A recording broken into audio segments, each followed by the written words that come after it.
그리스도의 풍성하신 은혜와 사랑이 늘 함께 하시기를 바랍니다. 오늘 이 아침에는 열왕기하 제4장 1절로 7절까지의 말씀, 생명의 삶 큐티 6월 25일자 말씀입니다. 4장 1절 말씀 봅니다. 선지자의 제자들의 아내 중에 한 여인이 엘리사에게 부르짖어 이르되 당신의 종 나의 남편이 이미 죽었는데 당신의 종이 여호와를 경외한 줄은 당신이 아시는 바니이다. 이제 빚준 사람이 와서 나의 두 아이를 데려가 그의 종을 삼고자 하나이다 하니 엘리사가 그에게 이르되 내가 너를 위하여 어떻게 하랴. 네 집에 무엇이 있는지 내게 말하라. 그가 이르되 계집종의 집에 기름 한 그릇 외에는 아무것도 없나이다 하니 이르되 너는 밖에 나가서 모든 이웃에게 그릇을 빌리라. 빈 그릇을 빌리되 조금 빌리지 말고 너는 네 두 아들과 함께 들어가서 문을 닫고 그 모든 그릇에 기름을 부어 차는 대로 옮겨 놓으라 하니라. 여인이 물러가서 그의 두 아들과 함께 문을 닫은 후에 그들은 그릇을 그에게로 가져오고 그는 부었더니 기름이 다 찬지라. 여인이 아들에게 이르되 또 그릇을 네 개로 가져오라 하니 아들이 이르되 다른 그릇이 없나이다 하니 기름이 곧 그쳤더라. 그 여인이 하나님의 사람에게 나아가서 말하니 그가 이르되 너는 가서 기름을 팔아 빚을 갚고 남은 것으로 너와 네 두 아들이 생활하라 하였더라.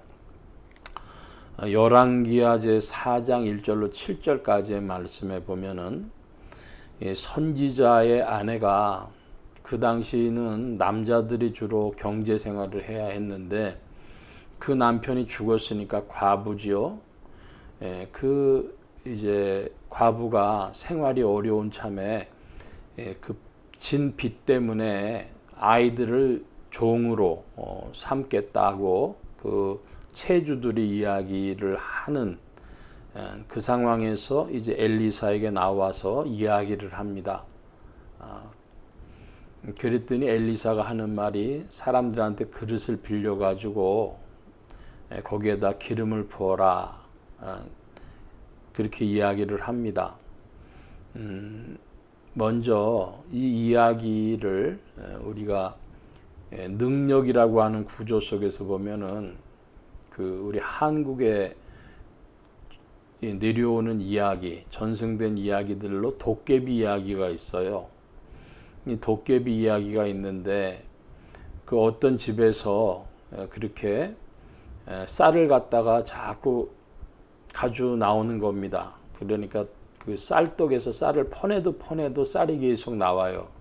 근데 알고 보니까 옆집에 놀부 같은 사람네 집에서 쌀이 계속 없어지는 겁니다.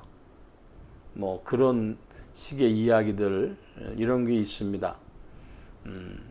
그런데 우리는 기독교인들은 우리 한국의 문화나 이런 것에 대해서 많이 좀 약한 편입니다. 좀 서구적이죠. 그래서 그 도깨비 이야기나 이런 것들, 설화들 내려오는 걸 보면 이런 방식의 이야기가 굉장히 많습니다. 자, 그런데 중요한 것은 거기 있지를 않고 이제 빚 때문에 아이가 종이 되려고 했다.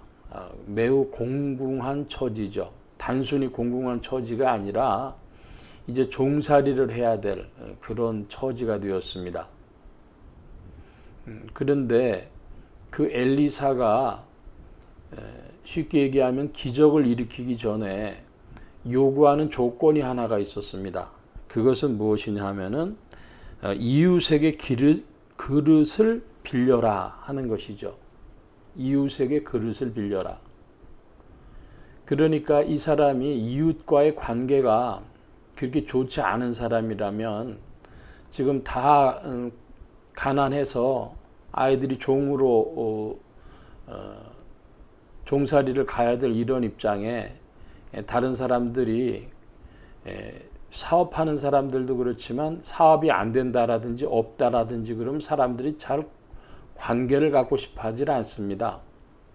그러니까 사람들이 별로 관계하고 싶지 않은 이 집에서 뭘 빌리러 왔을 때 그렇게 잘 빌려줬겠느냐 하는 질문이 있어요.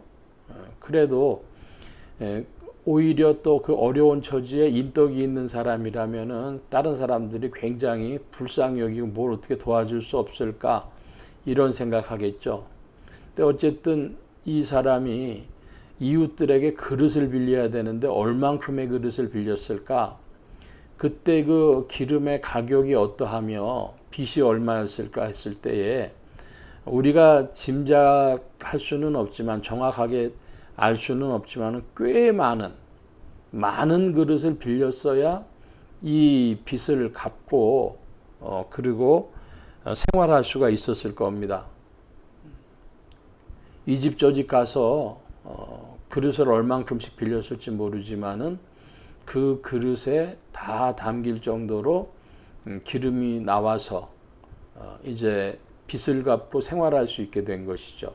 저는 관심이 이 엘리사를 통하여서 나타난 능력, 병에 기름이 떨어지지 않고 계속 흘러나왔다라고 하는 그 능력보다 이 여인이 빌릴 수 있었던 그릇에도 관심이 갑니다. 오늘날도 사실 하나님의 능력이 우리 인생들에게 부어질 때에 사랑이 있는 곳에 하나님의 능력이 더욱 나타난다. 저는 신약의 관점에서 이렇게 이해하고 싶습니다. 어려운 공공한 처지에 있는 사람들이 서로 사랑할 때 또 좋은 인간관계를 가지고 있는 곳에 그곳에 기적이 나타난다. 그리스도의 사랑의 은혜가 나타난다. 이렇게 해석하고 싶은 것입니다. 만약에 이것이 과거에 그냥 이렇게 있었던 일이라면 오늘 반복되어지지도 않을 일이 우리에게 무슨 의미가 있겠습니까? 그러니까 신약의 관점에서 그리스도의 빚 아래에서 오늘 이 말씀을 볼 때에 우리가 서로 사랑하는 관심 있는 그런 공동체가 되어지기를 힘쓰자. 교회도 그렇고 사회생활도 그렇죠. 그런 좋은 인간관계가 있는 서로 관심을 기울여주는 그런 자리에 우리의 삶이 있길 원합니다. 오늘 말씀 여기까지 봅니다. 기도합니다.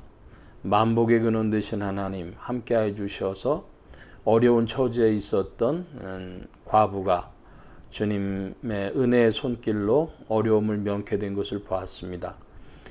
그 과부가 그릇을 빌릴 수 있었던 것처럼 오늘 우리의 삶 속에 주님의 능력이 나타나도록 서로 좋은 인간관계 가운데 있는 지체들이 되어지도록 사회생활 또한 그러하도록 성령님 지도하시고 인도하여 주시옵소서. 도우심 구하며 감사하며 의지하올 때에 예수 그리스도의 이름으로 기도하옵나이다. 아멘.